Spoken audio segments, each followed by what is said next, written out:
Hello, it's Mr. Claudia here, and today we're going to be going through section 5.5, which is all about efficiency.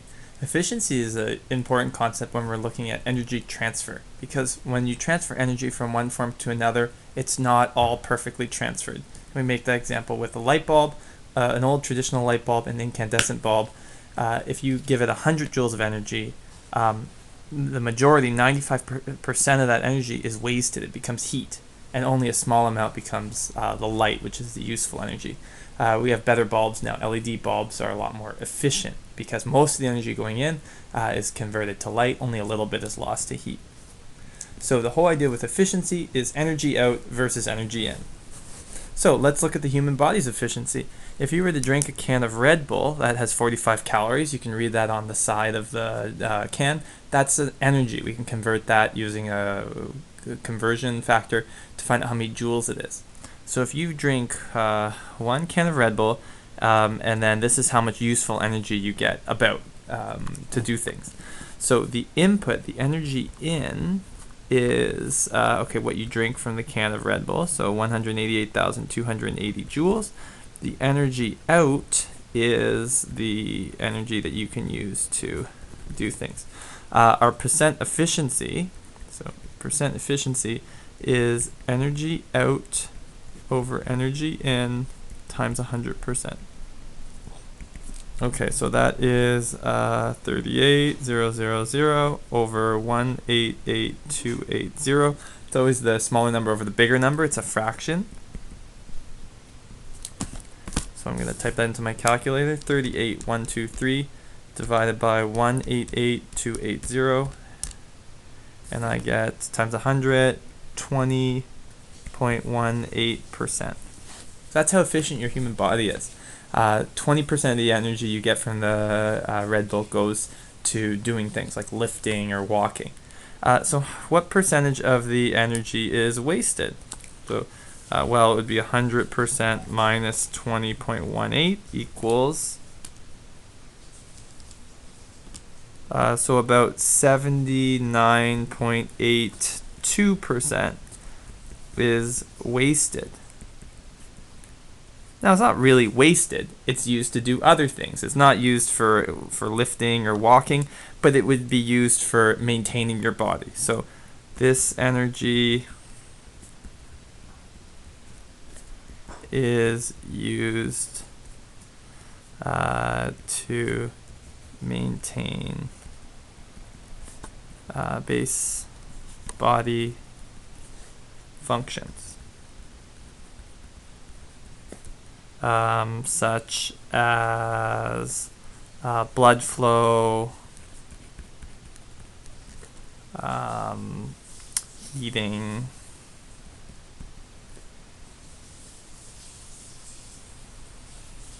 and internal organs.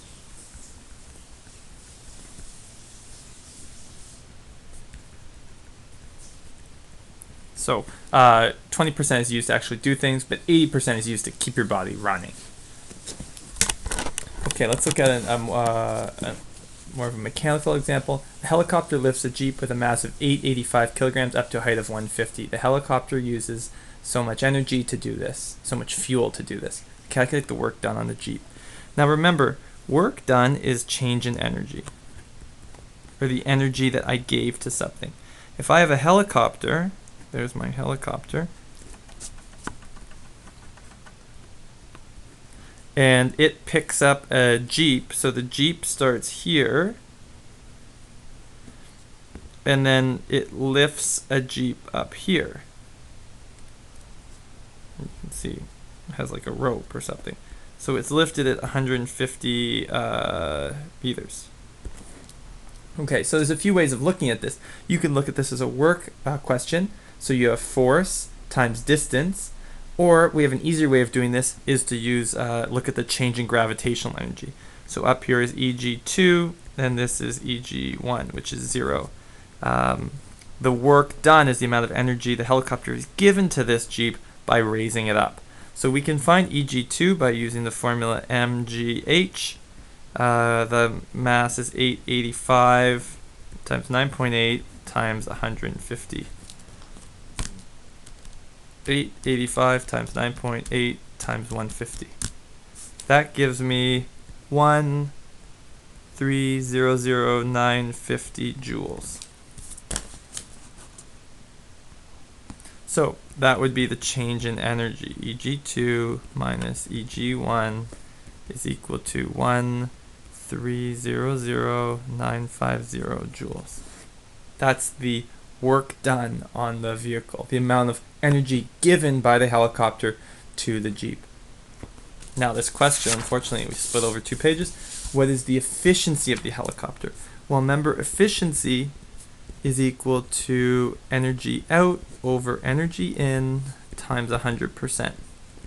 Now, the energy out is the useful work or the useful thing that has been done by the helicopter, which is 1,300,950 joules over the input, which is, be really careful here, 2410 kilojoules. Well, this is 2410,123 joules. Right? We multiply this by 1,000 to get the answer. That's just an easy conversion. So we have 2410,123 times 100%. Take that number, divided by 2410,123, and I get times 100. 53, so about 54% efficiency. So again, helicopter is only 54% efficient. There's a lot of wasted energy, but I mean, the helicopter is pretty amazing. It can actually lift something on the spot. So you lose some energy.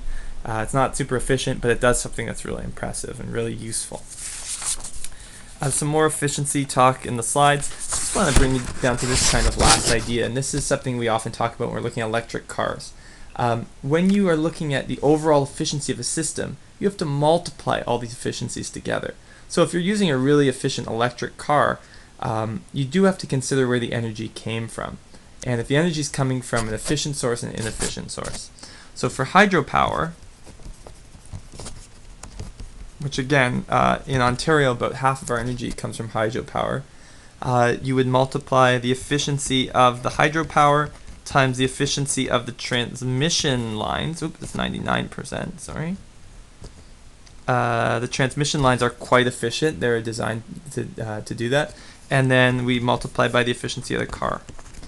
So the efficiency, 0.95 times 0.99 times 0.6, is 0.5643, so that equals 56% efficiency, which is pretty good. It's still a lot better than a gasoline car.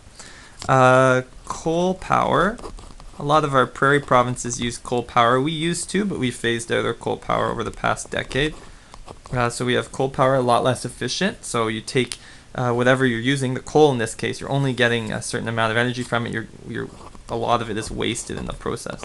And then we multiply the transmission line efficiency and the car efficiency.